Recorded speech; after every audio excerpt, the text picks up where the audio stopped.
Hey, what's up, everybody? It's JayViper here, and we're going to be talking about this group called Take This. It's a company that's basically an activist company that's trying to control games, gaming, and gamers.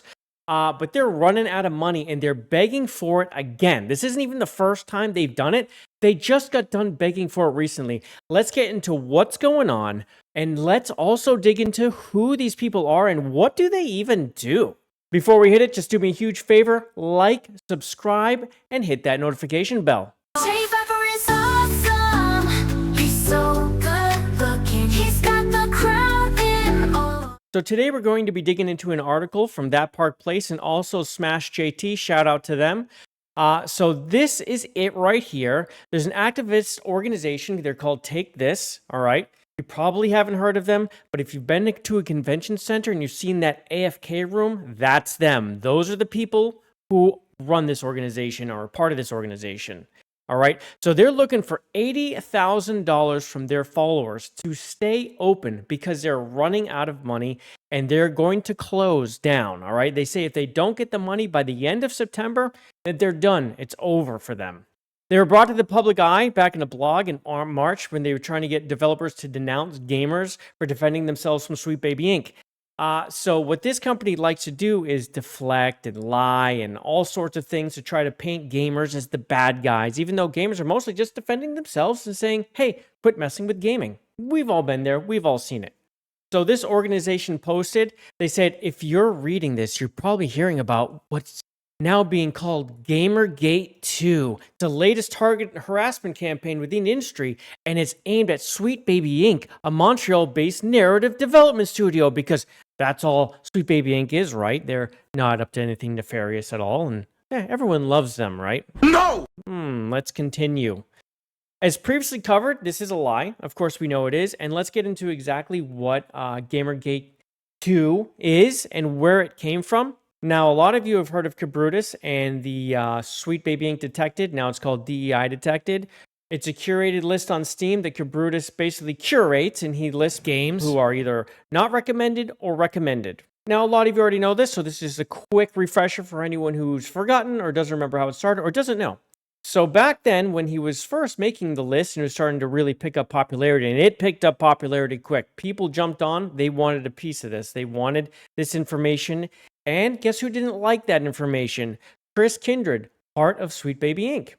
So he was basically trying to get Cabrutus shut down on Steam and get his whole account canceled. He said, Steam curator harassment group Sweet Baby Inc. Detected is led by the person Cabrutus. Here's them trying to be slick so they don't get reported. Even with the discriminatory language filed off, the group itself still fails the code of conduct, which it doesn't. And of course, it wasn't upheld. This was a lie. But he was trying to get people to mass report Cabrutus and get his Steam curation shut down, but his whole Steam account would have to go for that to happen. And here he is right here saying, report the F out of this group and shut them down. He wanted it gone. And of course, with that, he wanted people to target his Steam account too, where he could lose thousands of games and every penny that he ever spent on a game and any progress, etc. This Chris Kindred guy, he's a bad actor. I think it's pretty obvious to tell, but he's part of Sweet Baby Inc., and he started this. Now that we're all caught up with that, let's continue. Nevertheless, despite pushing an easily refuted lie, the organization then demanded developers denounce gamers opposed to Sweet Baby Inc. and their goals of injecting the objectively evil ideology of wokeness into video games. I think we have pretty much unanimously rejected this, watching the game sales lately. I think they speak for themselves as things like Wukong do amazing, Outlaws might bankrupt Ubisoft, okay? Dustborn can't do anything, Concord shut down. I mean, I think we've spoken, right? We know what we want, we know what's good for us. These companies don't. So here is the company basically, in a way, quietly threatening companies to take part in Gamergate 2 and be loud voices on their side, of course. They wrote, you may be inclined to be quiet or cautious, but that's actually not helpful. As noted in our resource, Empowering the Game Industry, a major lesson learned from Gamergate was the importance of taking a loud public stance. At the time, many studios were hesitant to address the hate and abuse from Gamergate in any meaningful way. The reasons varied, but usually the hesitation was born out of fear to losing profits or concern that taking a stance would attract the attention of the Gamergate mob. Take This continues. They're not done. In other words, failure to clearly and unequivocally denounce Gamergate and the harassment and abuse done in its name created a space that hate and abuse to flourish, spread, and be normalized. In other words, defending yourself and telling people you're crazy and stop it, and we're talking about this. That was bad, right? But it's good just to denounce those people as a whole. And this is them trying to put an end to it right now in Gamergate 2, where they said you can no longer participate in speech, don't talk to each other, do what we tell you to do, and we're going to get these companies to do the same and tell you this and repeat this lie and control you. This is all about control. It's always about control. It's never about open dialogue. As much as people on that side like to say it's about open dialogue, it never is. It's always about shutting down your dialogue and not listening to you and your concerns, and then painting you in a way that you shouldn't even be painted, to make you wrong and mute and take away your voice. Hate, harassment, toxic behavior have no place in games. By taking direct target action in a timely manner, we can mitigate further harm in talented, dedicated folks in games and help prevent additional recurrences of these harmful events. This is all just nonsense. It's nonsense. It's them trying to paint a picture of people who are sick of garbage in games and becoming such a huge focal point that the game itself starts to suck, right? We would like good games without all of this being shoved in our face. That's literally all we're asking. But then they try to paint you as hate, harm. They want to mitigate these things. It's all nonsense, right? So then this person right here, Rachel Cowart, she stepped down. She resigned from her position a while later after making that post. And she said she was going to stick around gaming, etc., etc. So what she said was that she got involved when the Anti-Defamation League reported that nearly 1 in 4 was 23% of game players are exposed to white supremacist ideology in a game, which is insane to me. Is it like, you've been in it for 30 years and you've seen it once, 1 in 4? What does this even mean? Like, the ADL always comes up with these stats that don't make sense, and there's no measuring what they even mean. And so she considered this to be, this can't be real. She talked to Daniel Kelly from the ADL, and he's like, no, that's the number. And she's like, we have to do something about this. That is terrifying. And so here we are today with Take This. So in 2021, they did another report looking at the same thing, and they found the number was closer to 1 in 10. That is a huge error range, folks. That means that none of these numbers mean anything. But once again, these are the things that are shoved down our throat, right? And we're told are definitely happening. So here we get into the begging for money, all right? Now, let's go over to Take This's actual website and take a look. All right, here we are. Take This will close unless we raise $80,000 by 9:30. We're doing everything possible to prevent shutting down. Please help us by sharing and or directly giving. And this was made on August 27th, 2024 by Dr. Rafael Bacamazzo. Who's he? We'll get into who he is soon. So here he says this is maybe the most bittersweet post he's ever written in his tenure with Take This. This week we bring Take This AFK Room to PAX West again. There's the 10th anniversary of this room. So they've been on this grift for 10 years. So he talks about how we may have noticed their plea for financial support earlier this year. What's that all about? Well, let's take a look. In March, they said they need $200,000 of funding by the end of June. By the end of June, $200,000. Okay, at the end of August, they're saying they need $80,000 by the end of September. Where does the money ever stop? When do they not stop needing money? I mean, this is a government-funded program. They've got a lot of money from Homeland Security, okay? Now, I don't know how you put those two things together, except that they're trying to say there's white supremacy in gaming. I think that's the key to them actually getting funded. Now, it looks to me like the government may have been like, whoa, what are we spending our money on? And they have pulled back funding. They certainly aren't continuing to heavily fund them. And now they're going to people like you and me asking for funding to stay open. What do they even do? Oh, well, let's check here in a second. But before that, I ask you this. When you look at their page where you give money, right, and they tell you what your money can go towards, do you see a tracker anywhere on here where it tells you how much money they're actually getting and how much money they have or how much money they have on hand? No, you don't. It's completely hidden. Why can't I see how much money you are getting? How do I know you need anything? How do I know how much more you need? How do I know what you're spending your money on? What are you doing with the money? How much do you have? Why do you need this money?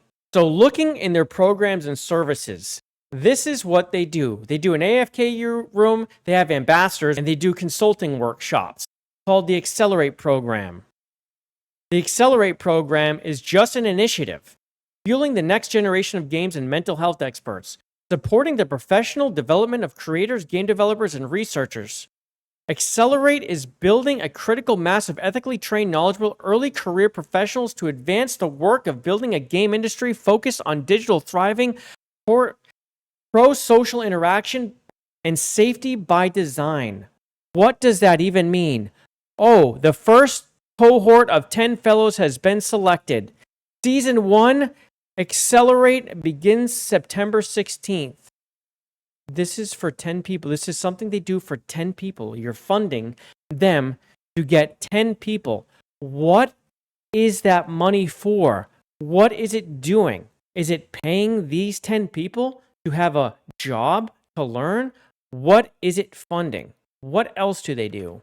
Here's the AFK room. If you haven't been to a convention to see one of these things, it's basically a room that they have in the convention where they put down beanbag chairs and they put coloring books. I'm not kidding.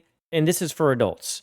Okay, here's some adults coloring right here at the AFK room because they're overstimulated by walking around a convention. There's little beanbag chairs and things like that that you can sit in. This is what they do. This is the company's job. It is making this weird Accelerate program and the AFK room. That's what they do. That's where this funding goes. For them to go to conventions and put down beanbag chairs and coloring books. That's it. That's all they do. They don't do anything else. But they do this, right? If you pay them $15,000, you can run your own AFK room at a convention or event. Oh, that's the minimum amount. You can spend more and still do it. Or $5,000 to create a new workshop or training on mental health. These are rewards for giving them the money. What does this company do? Who are they?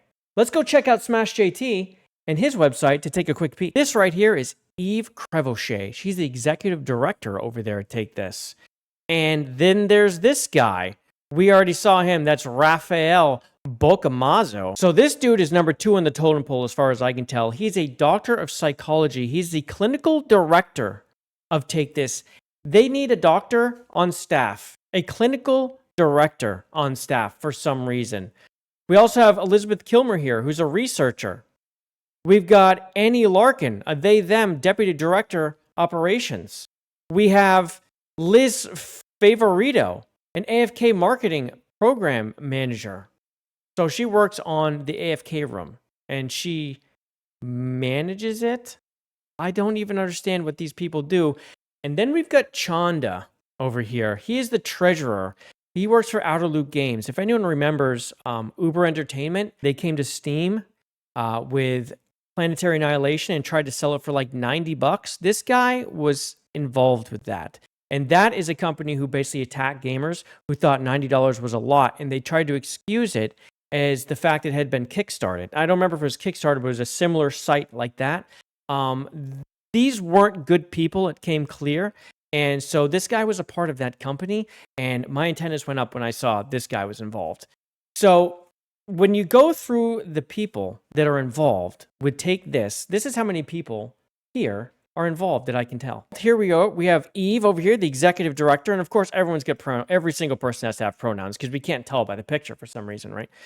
We got Raphael, we got Kelly over here, Elizabeth, we saw her, Annie, Sarah, Liz. All these people are getting paid. All these people are getting paid. What are they getting paid for? They're getting paid for what? What do they do? And then we continue. I mean, we're still going past people that have a job here, okay? And we get a grifter going by right now, someone who everything's bad for them. Their life is terrible constantly. I've seen these tweets. We're just going and going and going. All these people work for this company that basically puts beanbag chairs and coloring books down.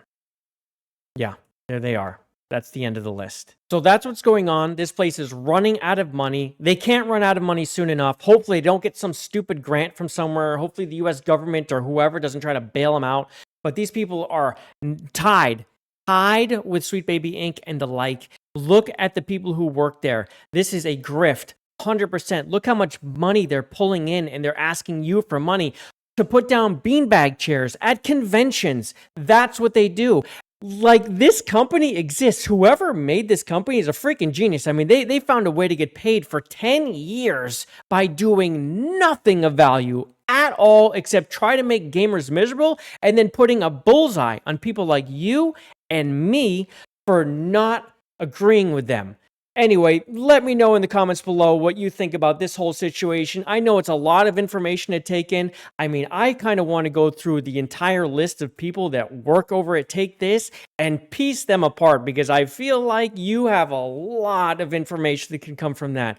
But anyway, let me know what you think. And don't forget to please like the video, subscribe to it, and hit that notification bell. And I will see you on the next one. Love you, mean to peace. Bye, everybody. He's owning every